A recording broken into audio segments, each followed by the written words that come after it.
आज हम करेंगे क्लास 11 की बिजनेस स्टडी का chapter number 4 business services. Business services होती क्या है?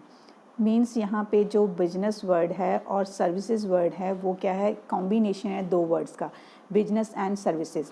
बिजनेस का मतलब क्या होता है, हम ऑलरेडी जानते हैं कि बिजनेस एक इकोनॉमिक एक्टिविटी है जो प्रॉफिट मोटिव के लिए की जाती है, और बिजनेस जो होता है वह गुड्स एंड सर्विसेज में डील करता है। गुड्स जो होती हैं उनको हम टच भी कर सकते हैं, फील भी कर सकते हैं, उनको हम सीन भी कर सकते हैं। तो जो सर्विसेज होती हैं वो एक तरह की हेल्प होती है जो बिजनेस को रन करने में करती है कि बिजनेस आपका जो है स्मूथली चलता रहे। तो जो बिजनेस है, ठीक है, वो तो एक एक्टिविटी है। जो सर्विसेज वो प्रोवाइड करे वो एक ऐसी एक्टिविटी है जो इनटेंजिबल होती है, राइट। इनटेंजिबल मीन्स कि वो चीज़ जिसको हम ना तो टच कर सकते हैं, ना उनको हम सीन कर सकते हैं, और ना ही उनको हम स्मेल कर सकते हैं, जस्ट उनको हम फील करते हैं, ठीक है। अगर हम एक एग्जांपल लेके चलते हैं कि एक पेशेंट है, वो डॉक्टर के पास जा रहा है, ठीक है, तो डॉक्टर उसका ट्रीटमेंट करता है। डॉक्टर उसे मेडिसिन तो देगा, ठीक है। मेडिसिन क्या है, एक टाइप की गुड है, और आपको वो, आप उनको टच भी कर सकते हो, सीन भी कर सकते हो, और आप उसको खा भी सकते हो।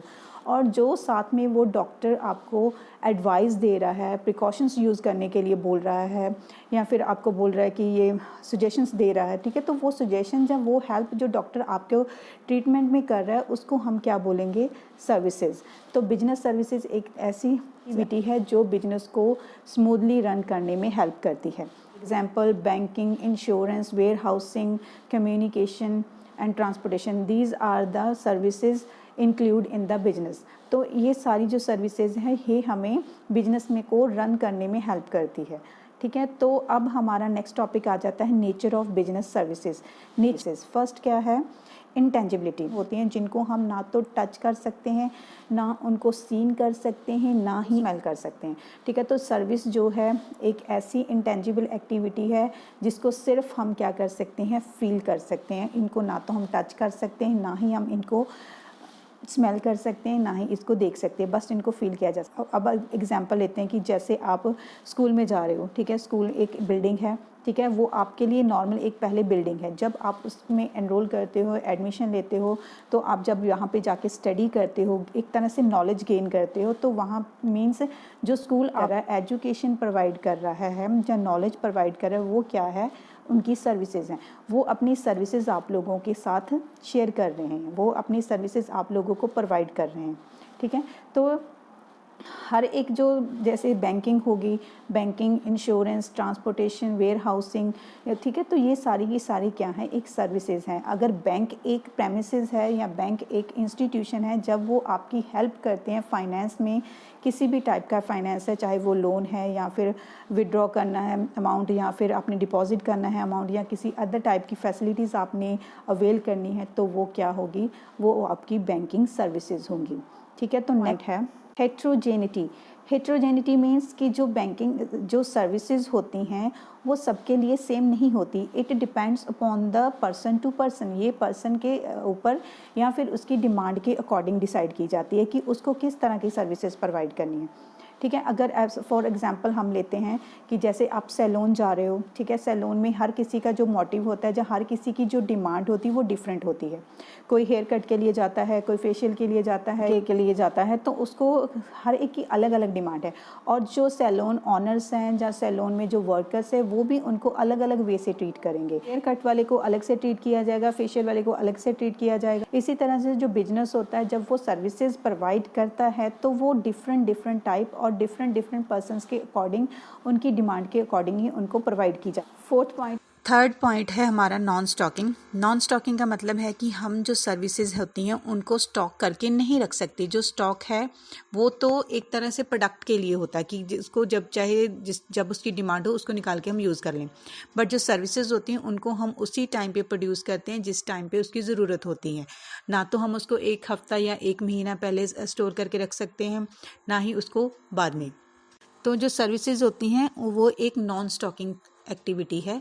तो जैसे हमने एग्जांपल ली है कि जो एक पेशेंट है उसको फीवर है, ठीक है, वो ट्रीटमेंट करवाने जा रहा है, तो वो उसी टाइम पे जो फीवर का ट्रीटमेंट है उसी टाइम पे उसको करवा सकता है, उसी टाइम पे उसको फीवर की जो मेडिसिन है खानी पड़ेगी। ये नहीं है कि एक हफ्ता पहले उसका ट्रीटमेंट करवा ले या फिर एक हफ्ता बाद उसकी मेडिसिन खा ले या उसका ट्रीटमेंट करवा ले। तो इस तरह से जो सर्विसेज हैं वो क्या है, उसी टाइम पे, जिस टाइम पे प्रोड्यूस हो रही है उसी टाइम पे यूज़ होंगी। तो जो मतलब फीवर है पर्सन को, फीवर की मेडिसिन उसे उसी टाइम खानी पड़ेगी जिस टाइम पे उसको फीवर है। तो जो सर्विसेज होती हैं उसी टाइम पे यूज़ होती हैं, अगर नहीं की जाएंगी यूज़ तो वो क्या हो जाती है, ख़राब हो जाती हैं। जहाँ हम उसको बोल सकते हैं it is perishable, services are perishable, कि उसको उसी टाइम पे यूज़ करना पड़ेगा हमें। है हमारा नॉन ट्रांसफरेबिलिटी। नॉन ट्रांसफरेबिलिटी मतलब कि हम अपनी जो सर्विसेज हैं उसको ऑनर्स के अलग भी नहीं कर सकते। अब जो डॉक्टर की सेवाएं हैं, जो डॉक्टर की सर्विसेज हैं वो डॉक्टर ही प्रोवाइड कर सकता है। एक टीचर की जो सर्विसेज हैं एक टीचर ही प्रोवाइड कर सकता है। टीचर ने जो पढ़ाना है वो टीचर ही पढ़ा सकता है, ठीक है। कोई भी ऐसे नॉर्मल पर्सन कोई टीचिंग नहीं कर सकता, ऐसे नॉर्मल पर्सन कोई भी जो किसी को ऑपरेट नहीं कर सकता, किसी को जो एज ए डॉक्टर किसी को ट्रीट नहीं कर सकता।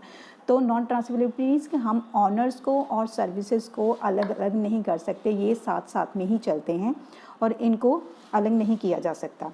पॉइंट है कस्टमर्स पार्टिसिपेशन, मतलब कि इसमें पार्टिसिपेशन है वो मस्ट होनी चाहिए।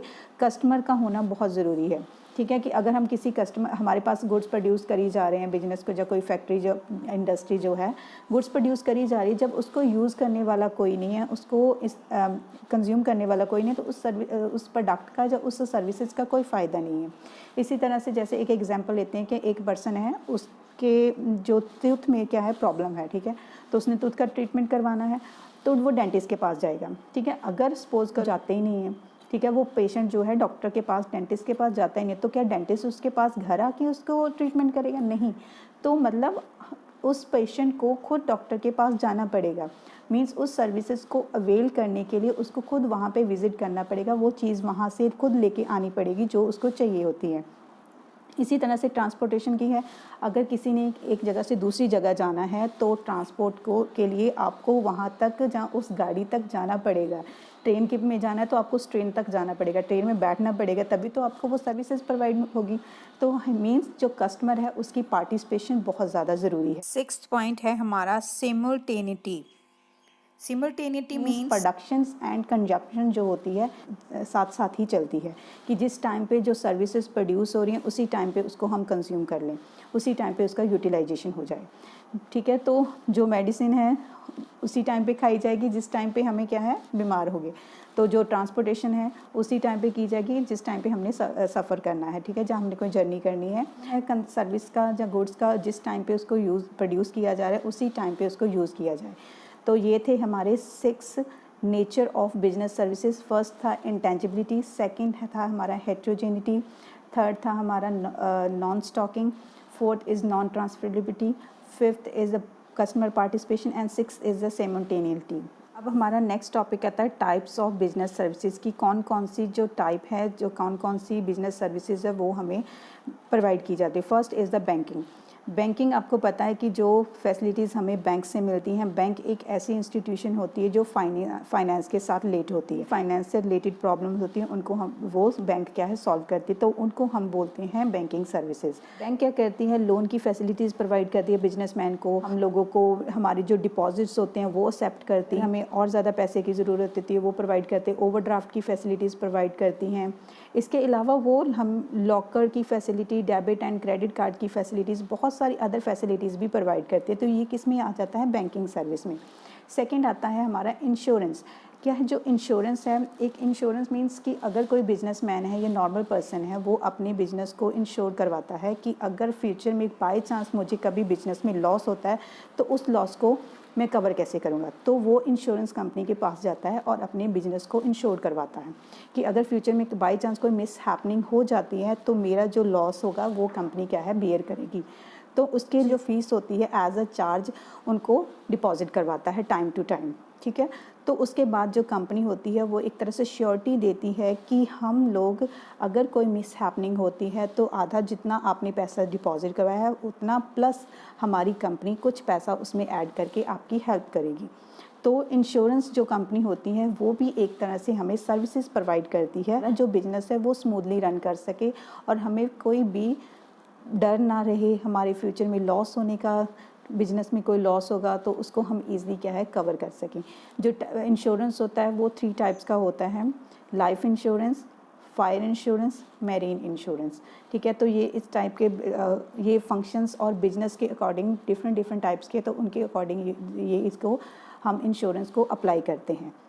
ठीक है, अगर किसी ने अपनी लाइफ का इंश्योरेंस कराया तो वो लाइफ इंश्योरेंस कराएगा। अगर कहीं मैरीन मतलब किसी का जो इंपोर्ट या एक्सपोर्ट का बिजनेस है वो शिप के थ्रू या फिर समुंदर के थ्रू, सीज़ के थ्रू करता है, ओशन या सी के थ्रू करता है, तो उनको मैरीन इंश्योरेंस करवाना पड़ता है अपनी गुड्स का, अपनी शिप। था फायर इंश्योरेंस की अगर हम अपने घरों को या अपने बिजनेस को फायर से बचाना चाहते हैं, सम टाइम कभी फायर लग जाती है गोडाउन में या समथिंग, तो उन चीज़ों से बचाने के लिए हम अपनी गोडाउन को, अपनी प्रोडक्ट्स को क्या करते हैं, फायर इंश्योरेंस करवाते हैं। ठीक है, तो जो एक इंश्योरेंस कंपनी है वो भी हमें क्या है अपनी सर्विसेज प्रोवाइड करती है।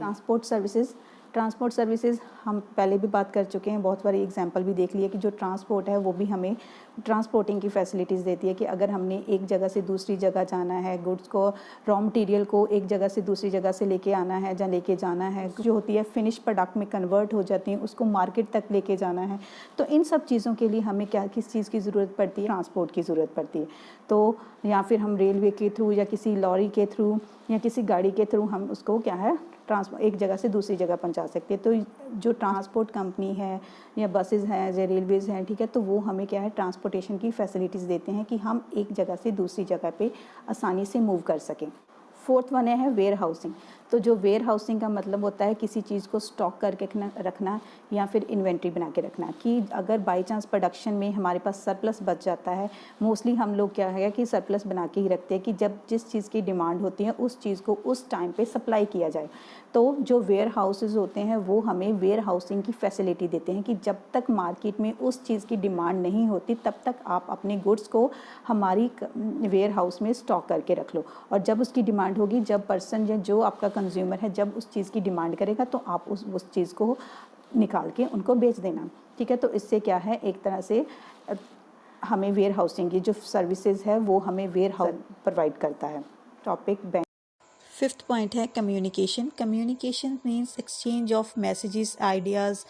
तो जो बिजनेस पर्पस के लिए अगर देखा जाए तो जो कम्युनिकेशन है वो एड टू ट्रेड काम करता है, उसके बिना हमारा जो बिजनेस है वो एक तरह से इनकम्प्लीट है। ठीक है, with the medium inquiry about the product and services are made, कि जो सारी चीज़ें हमें प्रोडक्ट के बारे में इंफॉर्मेशन प्रोवाइड करनी है अपने कस्टमर्स को, उसके लिए हमें कम्युनिकेशन बहुत ज़रूरी है। अगर किसी ने कोई ऑर्डर प्लेस करना है, कोई कंप्लेंट करनी है या कोई सजेशंस देने हैं तो वो भी क्या है हम कम्युनिकेशन के थ्रू ही दे सकते हैं। तो बिजनेस में जो कम्युनिकेशन है वो बहुत ज़्यादा रोल प्ले करती है। हमें अपने आइडियाज़ को एक दूसरे के साथ एक्सचेंज करने के, प्रोड्यूसर के पास कस्टमर्स के आइडियाज़ जाएंगे तो तभी वो, या उनकी डिमांड जाएगी तभी वो उनके अकॉर्डिंग क्या है प्रोडक्शन स्टार्ट कर पाएगा। और जो प्रोड्यूसर होता है वो अपनी आइडियाज़ या अपनी मैसेजेस जो है कस्टमर तक पहुंचाएगा, अपनी गुड्स उनके पास पहुंचाएगा, तभी तो वो उनकी फीडबैक्स जो है उनको से रिसीव कर पाएगा और अपनी प्रोडक्शन को और ज़्यादा अच्छा कर सकता है। तो बिजनेस के लिए जो कम्युनिकेशन है वो बहुत ज़्यादा इंपॉर्टेंट है। तो नॉर्मली हम सब जानते हैं कि जो बैंक होती है वो क्या होती है। बैंक एक क्या है, बैंक एक फाइनेंशियल इंस्टीट्यूशन है, एक ऑर्गेनाइजेशन है जो फाइनेंस में डील करती है। ये जनरल पब्लिक से डिपॉजिट को एक्सेप्ट करती है और विड्रॉल्स को देखती है, और जो मनी होती है उनको एज ए लोन क्या है आगे बिजनेसमैन या किसी पर्सन को जिसको ज़रूरत होती है उसको प्रोवाइड करती है। तो बैंक जो है ज़्यादातर फाइनेंस के साथ डील करती है और भी बहुत सारी फैसिलिटीज़ प्रोवाइड करती है। ठीक है, वो आपको क्रेडिट की फैसिलिटी देती है, ओवरड्राफ्ट की फैसिलिटीज़ देती हैं, अगर किसी को बिजनेस स्टार्ट करना है उसके लिए लोन प्रोवाइड करती है, तो डेबिट कार्ड की फैसिलिटी, क्रेडिट कार्ड की फैसिलिटी, ये सारी फैसिलिटीज़ हमें क्या है बैंक प्रोवाइड करती है। तो बैंक का जो रोल होता है वो बिजनेस सर्विस में बहुत ज़्यादा हेल्पफुल होता है, क्योंकि बिजनेस जो है वो हमेशा फाइनेंस के साथ ही स्टार्ट किया जा सकता है, और किसी भी पर्सन के पास इतना पैसा या इनफ मनी नहीं होती कि वो अपना बिजनेस जो है अपने पैसे से स्टार्ट कर सके। इतना पैसा किसी के पास नहीं होता, तो हमें कहीं ना कहीं बैंक की ज़रूरत बिज़नेस स्टार्ट करने में पड़ती ही है। और बैंक क्या करती है कि जिस पर्सन ने भी पैसा जमा करवाया होता है उसको उसकी डिमांड के हिसाब से उस टाइम पे पैसा निकाल के दे। और हम जो लोग होते हैं अपनी बैंक में जो अपना पैसा डिपॉजिट करवाया होता है उसको ऑर्डर के थ्रू या डिमांड ड्राफ्ट के थ्रू या और बहुत सारे वेज होते हैं जिनके थ्रू हम जब भी ज़रूरत पड़ती है उन पैसों को निकलवा सकते हैं। हमारा आ जाता है टाइप्स ऑफ बैंक की। जो बैंक है वो भी अलग अलग टाइप की होती हैं, वो अपने फंक्शंस और सर्विसेज के हिसाब से ओपन की जाती हैं। इसको दो पार्ट्स में डिवाइड करते हैं, एक है on the basis of ownership and second है on the basis of function. First point है हमारा classification basis of ownership. Ownership को आगे, ऑनरशिप मीन्स कि किसके में कितना ज़्यादा पार्टिसिपेशन किया है, किसने ज़्यादा अपना शेयर लगाया हुआ है, तो वो होती है ऑनरशिप। ठीक है, द ऑनरशिप के अकॉर्डिंग बैंक्स जो है 3 पार्ट्स में डिवाइड की जाती हैं, public sector bank, private sector bank and cooperative banks. Public sector bank means कि जिसमें गवर्नमेंट ने अपना 51% का जो शेयर होता है वो लगाया होता है। इसमें ज़्यादातर जो कंट्रोल होता है वो गवर्नमेंट का होता है। तो जो पब्लिक सेक्टर होता है, या हम जिसको बोल सकते हैं कि जो गवर्नमेंट के अंडर होती है, जिसमें बहुत ज़्यादा कंट्रोल क्या होता है, गवर्नमेंट का होता है, और प्राइवेट सेक्टर जो होता है उसमें उनका रोल जो होता है वो कम होता है। 1969 में भारत ने 14 जो बैंक्स थी उनको नेशनलाइज्ड किया गया था, मीन्स उनको क्या है गवर्नमेंट के अंडर किया गया। और 1980 में 6 बैंक्स जो थी उनको नेशनलाइज्ड किया गया, उनको गवर्नमेंट के अंडर किया गया था। नेक्स्ट है हमारी private sector banks. Private sector banks means which banks are owned and controlled by the private sector and some individual, कि जिनको कोई प्राइवेट सेक्टर या फिर एक इंडिविजुअल, कोई भी इंडिविजुअल या कोई भी पर्सन जो है उसको कंट्रोल और मैनेज करता है, उसको हम बोलते हैं प्राइवेट सेक्टर। इसमें मतलब गवर्नमेंट का जो कंट्रोल होता है वो बिल्कुल नहीं होता, जो प्राइवेट सेक्टर होता है वही इसको कंट्रोल, इसको और मैनेज करता है। ठीक है, तो ये आ जाता है प्राइवेट सेक्टर। थर्ड है हमारा cooperative banks. Cooperative bank means कि ऐसी बैंक्स जो अपने ही मेंबर्स को क्रेडिट देती है। तो ये एक तरह का ग्रुप ऑफ पर्सन होता है जो अपने ही पर्सनस को, जो अपने ही ग्रुप के मेंबर्स होते हैं, उनकी फाइनेंशियल हेल्प करते हैं। सेकंड कैटेगरी आ जाती है टाइप्स ऑफ बैंक की हमारी, classification on the basis of function. ठीक है, कि जो फंक्शंस होते हैं बैंक्स के, उनके अकॉर्डिंग क्या है हम जो बैंक्स है डेवलप करते हैं। फर्स्ट हमारा है कमर्शियल बैंक। कमर्शियल बैंक्स जो होती है वो जनरल पब्लिक से पैसा एक्सेप्ट करके आगे बिजनेसमैन, मैन्युफैक्चरर्स और ट्रेडर को जो है आगे लोन प्रोवाइड करती है, शॉर्ट टर्म्स लोन प्रोवाइड करती है। तो इनका जो इंटरेस्ट रेट होता है वो बाकी अदर मनी लेंडर्स या फाइनेंशियल इंस्टीट्यूशन के अकॉर्डिंग कम होता है, और ये जो मेनली कॉमर्स के साथ ही रिलेटेड होती है, जिसने अपना बिजनेस डेवलप करना है उनके लिए ही ये ओपन की जाती हैं, उनके लिए ये फैसिलिटीज़ प्रोवाइड करती हैं। कमर्शियल बैंक है वो फर्दर आगे 2 कैटेगरीज में डिवाइड होती है। एक है foreign commercial bank and second है Indian commercial bank. Foreign commercial bank जो होती हैं वो बेस्ड होती हैं फॉरेन कंपनीज़ में, वहाँ पे इनको ओपन किया जाता है और उनकी जो ब्रांचेस होती हैं वो इंडिया में ओपन की जाती हैं, और मोस्टली ये जो डील करती हैं फॉरेन एक्सचेंज में। इंडियन कमर्शियल बैंक्स, जो इंडियन कमर्शियल बैंक्स है that is totally based in India, और मीन्स जो मतलब इंडिया में ही ओपन होती हैं, इनकी ब्रांचेस जो होती हैं वो इंडिया में ही होती हैं, मोस्टली जो इंडियन पीपल्स के साथ ही डील करती हैं। फर्दर 2 पार्ट्स में डिवाइड होती है, public sector bank and private sector bank. Already we have discussed कि पब्लिक सेक्टर बैंक्स जो होती है और वो सारा का सारा कंट्रोल जो होता है गवर्नमेंट का होता है, और उसमें गवर्नमेंट के 51% शेयर्स वो लगे होते हैं। मीन्स जो गवर्नमेंट होती है वही जो मेन ऑनर होती है, वही सारा कंट्रोल और मैनेज करती है। There are 21 number of commercial banks in public sector. 20 commercial banks के अंडर आती हैं और वो पब्लिक सेक्टर के अंडर होती हैं। सेकंड है हमारी private sector. Again private sector का मतलब कि वो बैंक्स जो प्राइवेट इंडिविजुअल या कोई प्राइवेट कंपनी है, मीन्स या कोई प्राइवेट इंस्टीट्यूशन है, वो उसको हैंडल और उनको मैनेज कर रहा है। तो उसमें टाइप आ जाती है इंडस्ट्रियल डेवलपमेंट बैंक। जो इन्वेस्टमेंट बैंक जो है मीडियम टर्म और शॉर्ट टर्म लोन्स जो होते हैं वो इंडस्ट्रीज़ को प्रोवाइड करती है। ये इंडस्ट्रीज़ को डेवलप करने के लिए ओपन की गई हैं। इंडिपेंडेंस से पहले जो इंडस्ट्रियल बैंक्स थी या इंडस्ट्रीज़ थी उसको वो पूरी तरह से डेवलप नहीं थी, तो उसके बाद आफ्टर इंडिपेंडेंस गवर्नमेंट ने इंडस्ट्रियल बैंक को इंडस्ट्रीज़ को डेवलप करने के लिए एस्टेब्लिश किया। ये बैंक कंपनीज़ के शेयर्स एंड डिबेंचर को सेल करने में और फर्दर उनको परचेज़ करने में उनकी हेल्प करती है कि अगर उनको कहीं भी जो फाइनेंस की जो उनको ज़रूरत होती है, कोई भी गाइडेंस जो ज़रूरत होती है इंडस्ट्रीज़ को डेवलप करने के लिए, तो ये सारी की सारी फैसिलिटीज़ जो है गवर्नमेंट उनको, जो बैंक्स होती हैं वो उनको प्रोवाइड करती हैं। ये फर्दर आगे 2 कैटेगरी में डिवाइड की जाती है, ऑन द लेवल और स्टेट लेवल की, नेशनल लेवल पे कौन कौन सी जो बैंक्स हैं वो वर्क करेगी और स्टेट लेवल पे जो कौन कौन सी बैंक्स हैं वो वर्क करेगी।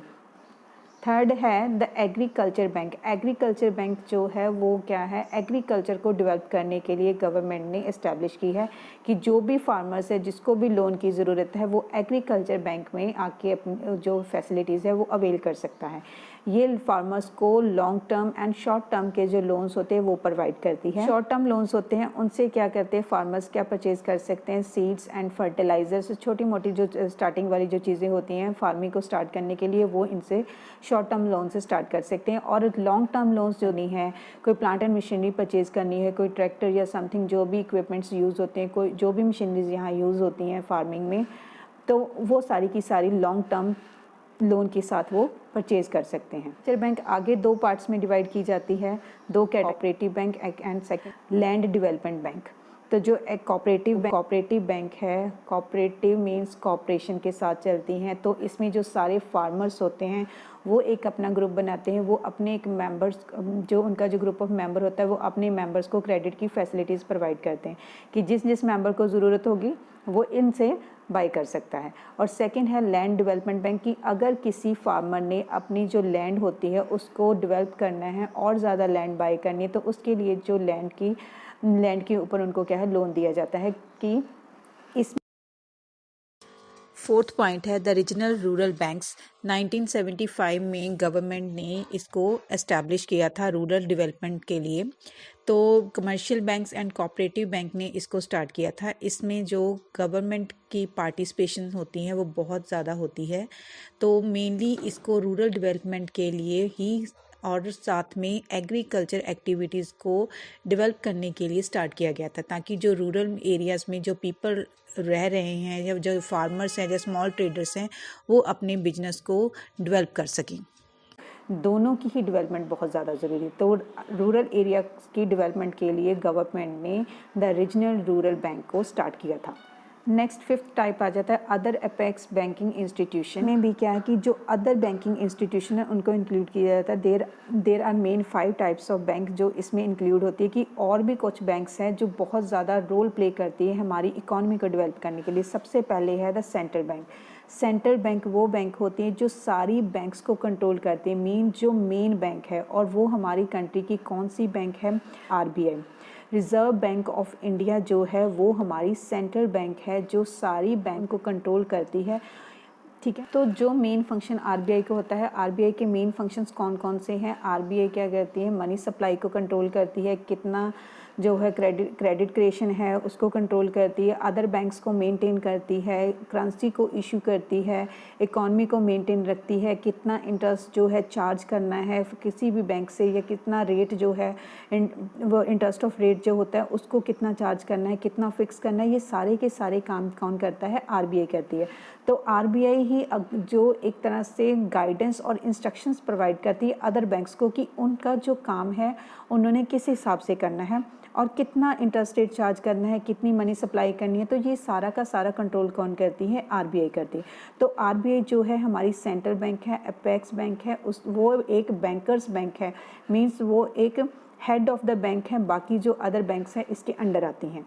Export import bank of India means और एग्जिम बैंक। एग्जिम बैंक 1 जनवरी 1982 को एस्टैब्लिश की गई थी इंडिया में। ये गाइडलाइंस प्रोवाइड करती हैं, ये लोन्स प्रोवाइड करती हैं ट्रेडर्स को जिन्होंने फॉरेन ट्रेड में डील करना है।